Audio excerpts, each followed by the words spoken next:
तो खबरी गेला तेच अंजूने गाडी त्या रस्त्याकडे स्पीडमध्ये पळवली. चंद्राला त्याची चांदणी परत मिळावी अगदी तसंच तेज भरून आलं होतं तिच्या चेहऱ्यावर. पूर्ण शरीरात वेगळीच ऊर्जा संचारली होती. मनातल्या उत्साहाबद्दल तर काय बोलावं. तिला बस आता तो दिसण्याचा अवकाश होता. आज ती त्याला भेटल्याशिवाय वापस येणार नव्हती. तिचा रुद्रांश. ती पुन्हा एकदा स्वतःशीच मोठ्याने हसली. पुढे जाता जाता अंजूने मोबाईल काढून सौरभला कॉल केला. हॅलो, समोरून सौरभ म्हणाला. अंजू समोरच्या रस्त्यावर गाडी वळवून म्हणाली, हॅलो सौरभ, आज मी महत्त्वाच्या कामासाठी चालले. किती वेळ लागेल माहीत नाही. तेवढं वंशला बघतो मी, डोंट वरी, तू तिकडे फोकस कर. सौरभ तिला मध्येच थांबवत म्हणाला. अंजू सुस्कारा सोडत पुढे म्हणाली, आणि मुकेश दादा, मी सांगतो जिजूंना की तुला मी पाठवलं आहे. काळजी घे आणि घरी लवकर ये फक्त. सौरभ तिच्या मनातलं ओळखून म्हणाला.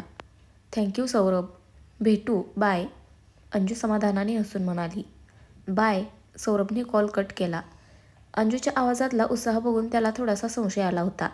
रात्री आल्यावर विचारता येईल असा विचार करून तो त्याचं काम करण्यासाठी गेला. अंजू त्या रस्त्याच्या कडेला पोहोचली.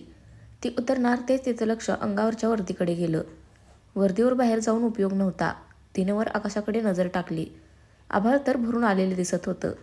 कोणत्याही क्षणी पाऊस बरसू शकत होता. तिने तिची हॅट तिथेच काढून ठेवली. तिचा निळा रंगाचा रेनकोट तिने अंगावर चढवला. पूर्ण झाकली गेली होती ती आता. एक सुस्कारा सोडून ती बाहेर उतरली. थांबण्यासाठी तिथे फक्त बस स्टॉपच दिसत होता. ती मग आजूबाजूच्या लोकांचा आढावा घेत तिथे जाऊन बसली.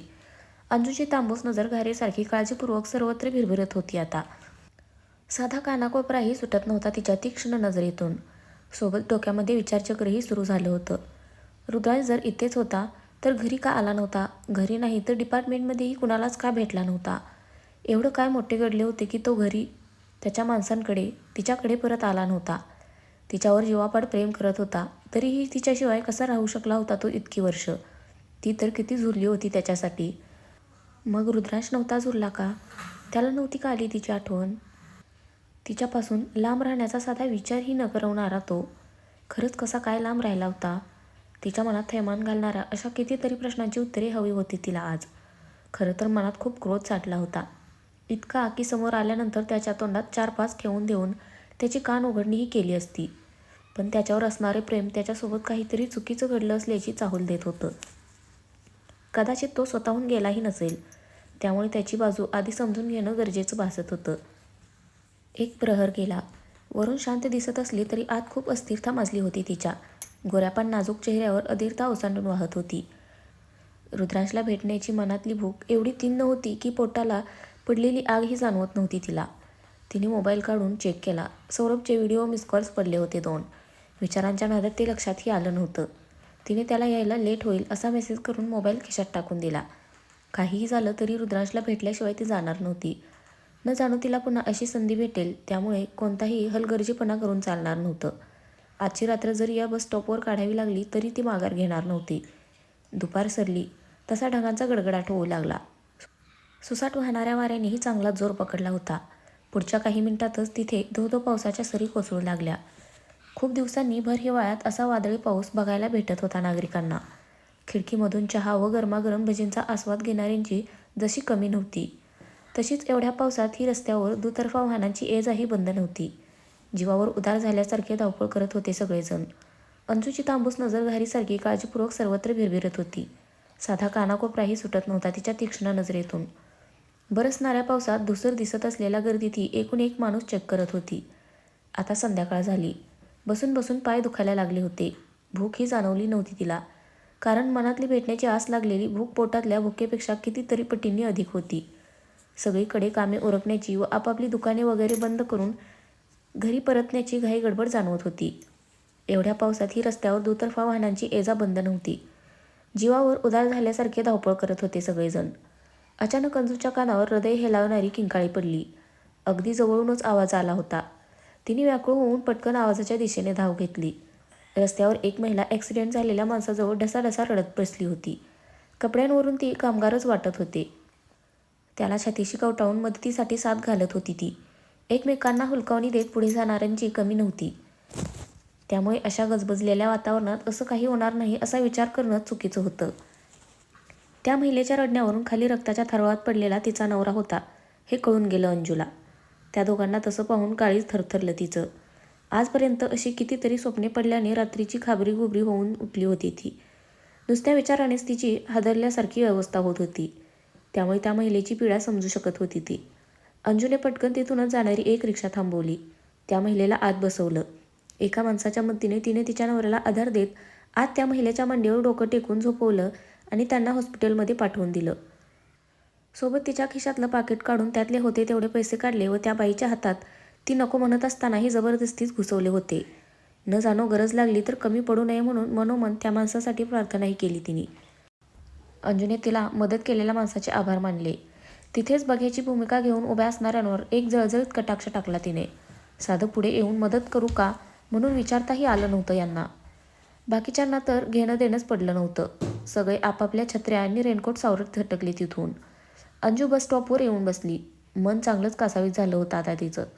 दिवसभर दिसला नव्हता रुद्रांश. हवालदिल झालेल्या मनासोबत डोळेही भरून येत होते. जर आज तो भेटला नाही तर? भीतीने शहारली ती. नाही, रुद्रांश नक्की भेटतील. थोडंसं लेटच होईल ना. मी थांबेन इथे. पण आज भेटल्याशिवाय जाणार नाही. माझा पूर्ण विश्वास आहे गणराया तुझ्यावर. तू आता काही चुकीचं होऊ देणार नाहीस. सगळं ठीक होईल आता. नेहमीसारखंच तिने तिच्या मनाला पुन्हा एकदा धीर दिला. भरून आलेले डोळे पुसून ती परत समोर नजर फिरवू लागली. अंधार पडत चालला होता. पावसाचा जोरही ओसरला होता. अंजूची नजर सहजच समोरच्या दुकानात गेली. तो दुकानदार तिच्याकडेच बघत होता. त्याने डावीकडे नजरेनेच इशारा केला. ती थोडीशी चमकली. ती ओळखत तर नव्हती त्याला. मग तो तसा इशारा का करत होता? अंजूने डावीकडे पाहिलं. तशी ताडकन उभी राहिली जाग्यावर. चेहरा प्रफुल्लित झाला तिचा. डोळ्यात चमक आली. गुलाबी ओठांवरही हसू पसरलं गेलं. रुद्रांश? तिच्या तोंडातून आनंदाने उद्गार निघाला. समोरच तो पार्किंगमध्ये बाईक लावत होता. ती अधरल्यासारखी तिकडे निघाली. पावले झपझप पडत होती पुढे. जाताना तिने दुकानदाराकडे पाहिलं. त्याने डोक्याला करंगळीने खाजवलं. ती तर तिच्या खबरीची स्टाईल होती. तिने हसूनच मान लवत त्याचे आभार मानले. अंजू समोरच्या पार्किंगमध्ये घुसली. लिफ्टवर गेलेली दिसत होती. अंजू आता पायऱ्यांवरून लांब लांब टांगा टाकत वर निघाली. लिफ्ट शेवटच्या 10व्या फ्लोअरवर येऊन थांबली. अंजू धापा टाकत तिथेच भिंतीला खेटून उभी राहिली. मोठ्या मुश्किलीने जोरात चाललेला श्वासोच्छ्वास कंट्रोल करत होती ती. तिने थोडंसं वाकून पाहिलं. रुद्रांश तिथल्या एका रूमचं लॉक खोलून आत घुसत होता. अंजू थोड्या वेळ थांबून हलक्या पावलांनी त्या रूमसमोर गेली. कितीतरी वेळ ती बंद दरवाजाला बघत होती. हृदयातली धडधड कैक पटींनी वाढलेली जाणवत होती तिला. भेटण्यासाठी व्याकुळ तर झालीच होती ती. पण नाही म्हटलं तरी ती त्यासोबत एक अनामिक भीतीही दाटून आली होती मनात. समोर आल्यानंतर रुद्रांश नक्की कसा प्रतिसाद देईल याची काहीच कल्पना नव्हती तिला. तिने एक दीर्घ श्वास घेऊन सोडला. मोठ्या धैर्याने मग तिने डोरबेल वाजवली. धक धक धक धक हृदय धाडधाड उडत होते तिचं. समोरचा दरवाजा उघडला गेला अन ती स्तब्ध होऊन बघू राहिली त्याला. त्याचा चेहरा निरखला तसा श्वासच बंद पडला तिचा. तोच गोरापान चेहरा, ते सरळ धारदार नाक, तेच सिल्की केस, वाढवून ठेवलेल्या दाढी मिशा ज्यांच्यामुळे चेहरा बराच झाकला गेला होता त्याचा. आणि ते काळेभोर डोळे. पण हे काय? त्या नजरेतले ते भाव एवढे अनोळखी का भासत होते? नाही, तिचा भ्रम असावा. 3 वर्षांनी भेटतायत ना ते. पण तो काहीच का बोलत नव्हता? तिला आता एकदम पुढे जाऊन त्याला मिठी मारावीशी वाटत होती. तिचा नवरा, तिचा रुद्रांश होता तो. आणि तो खरंच आला होता. ती हसून पुढे जाणार तेच. क्या चाहिए आपको? त्याने निर्विकारपणे विचारलं. अंजूच्या काळजात धस झालं. काय बोलला तो? आणि हिंदी का बोलत होता? मॅडम, आपसे पूछ रहा हूँ, तो पुन्हा म्हणाला. अन तडाखा बसावा तशी ती 2 पावले मागे सरकली गेली. ती वेड्यासारखी बघू लागली त्याला. आणिही तो विचित्रपणे बघत होता तिला. मॅडम कुछ तो बोलिए, बोलना ही नहीं था तो दरवाजा क्यों खुलवाया? तो वैतागून तनतनला अन त्याने धाडकन दरवाजा लावून घेतला. अंजू जोरदार दचकली.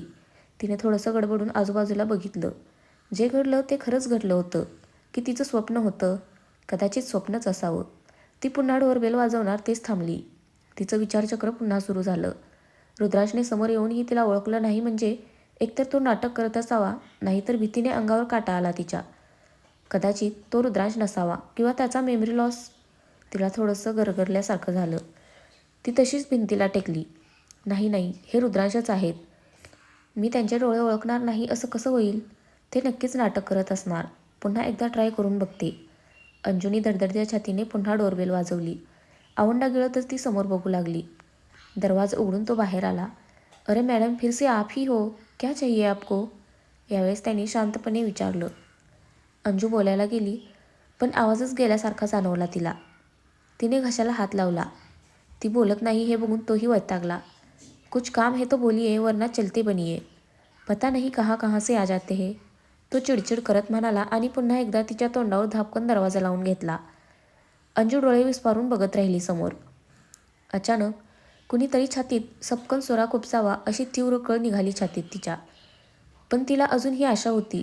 ती डोरबेल वाजवणार तेच खिशातला मोबाईलचे व्हायब्रेशन जाणवले तिला. तिने मोबाईल काढून बघितलं. 20च्या वर मिस कॉल्स पडले होते. एवढ्या वेळ जाणवलेच नव्हते तिला. सध्या रुद्रांश महत्त्वाचा होता. ती मोबाईल आत टाकणार तेच सौरभचा कॉल आला. हॅलो, अंजू रिसीव्ह करत म्हणाली. अगं कुठे आहेस तू? किती वेळचे कॉल करतोय आम्ही. आत्ताच्या आत्ता घरी ये. सौरभ समोरून तणतणल्यासारखा ओरडला. मला महत्त्वाचं काम? अंजू, वंशपेक्षा महत्त्वाचं काय आहे? सौरभ समोरून गरजला. वंश? तिला धडकी भरली. काहीतरी चुकीचं घडल्याची जाणीव झाली तिला. काय झाले सौरभ? वंश ठीक आहे ना? तिने घाबरून विचारलं. नाही आहे तो ठीक. तू आत्ताच्या आत्ता घरी ये. सौरभ समोरून ओरडला आणि ती बोलण्याच्या आतच त्यांनी कॉल कट केला. अंजू आता क्षणभर सुन्न झाली. तिने एकदा त्या बंद दरवाजाकडे पाहिलं.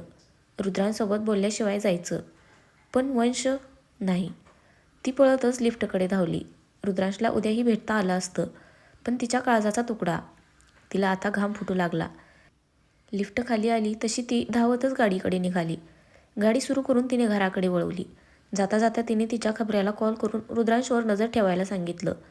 गाडीने आता सुसाट वेग पकडला होता. मध्येच ट्रॅफिक लागलं होतं. रुद्रांशच्या विचाराने आधीच प्रचंड उथलपुथल माजली होती डोक्यात. त्यात वंशच्या विचारानेही जीव नुसता वर खाली होत होता तिचा. एकीकडे 3 वर्षे गायब झालेला नवरा होता, तर दुसरीकडे काळजाचा तुकडा. देव पण कसली परीक्षा बघत होता तिची. 3 वर्षे काय कमी तडफडला होता का तिचा जीव, की आज त्यात अजून भर घातली होती त्यांनी. कंट्रोल करूनही अंजूचे डोळे भरून येत होते.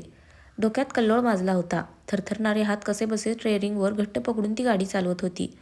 घराबाहेर गाडी आली नाही तेच ती बंद करून आत धावली.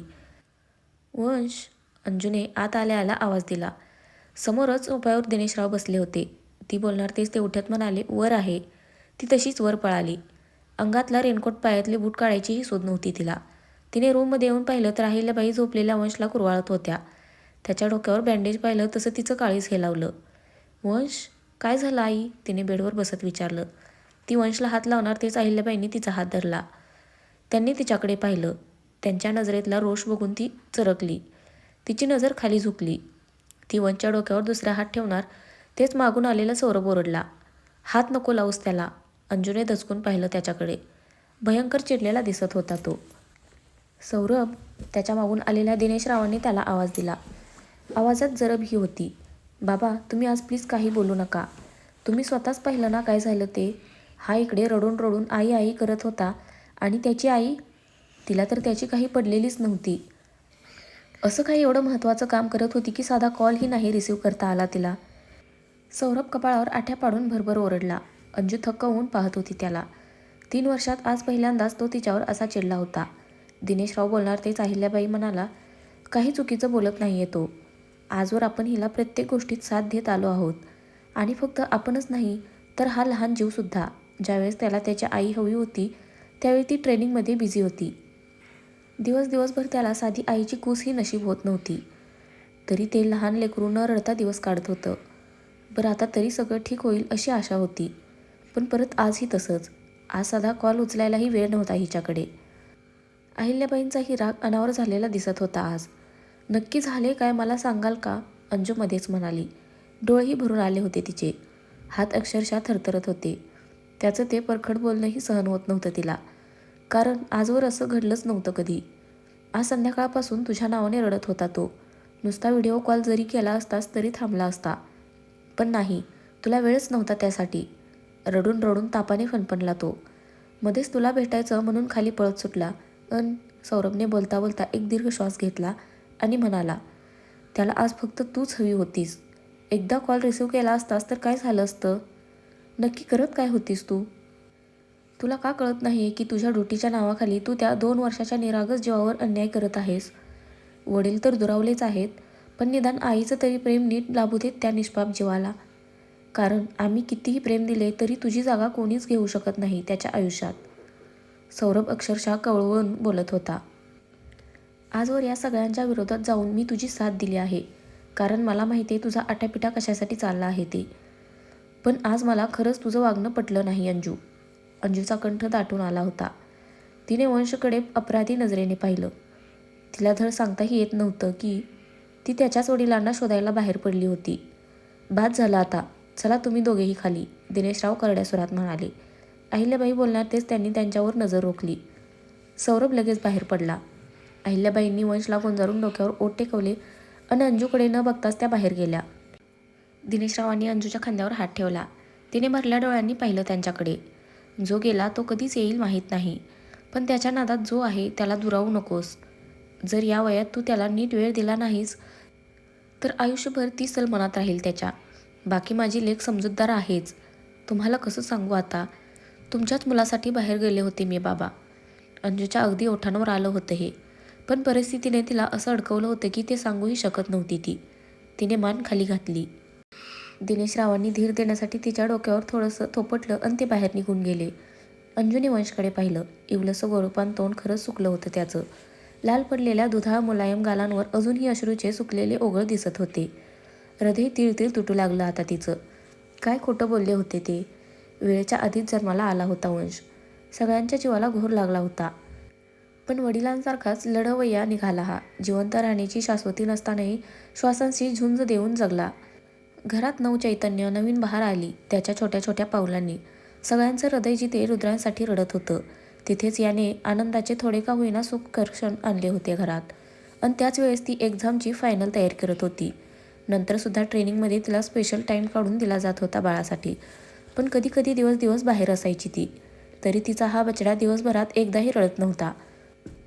आईला तिच्या कामात साथच देत होता जणू. रात्री आल्यावर मात्र ती सुटायची नाही त्याच्याने. जर त्याने साथ दिली नसती तर ती आज ही पोस्ट मिळवू शकली नसती. आणि या 6 महिन्यांच्या कारकिर्दीत सुद्धा तेच घडत आलं होतं. कधीतरी यायचा तो स्टेशनवर. नाहीच राहवलं तरीही यायची तरी भेटायला. पण असं क्वचितच घडत होतं. आई म्हणून खरंच त्याच्या वाट्याला कमी येत होती ती. हातात घेतलेल्या ध्येयापोटी त्याच्याकडे दुर्लक्ष होत होतं तिचं. अंजूने वंशच्या डोक्यावर थरथरते हाताने कुरवाळलं. आय एम सॉरी बाबू, तुझी आई खरंच गुन्हेगार आहे तुझी. आय एम सॉरी ती कळवळून म्हणाली. तिने त्याच्या डोक्यावर डोकं टेकवलं तसा तिचा हुंदका बाहेर पडला. तर फ्रेंड्स, आजचा भाग कसा वाटला नक्की कमेंट करून सांगा. धन्यवाद.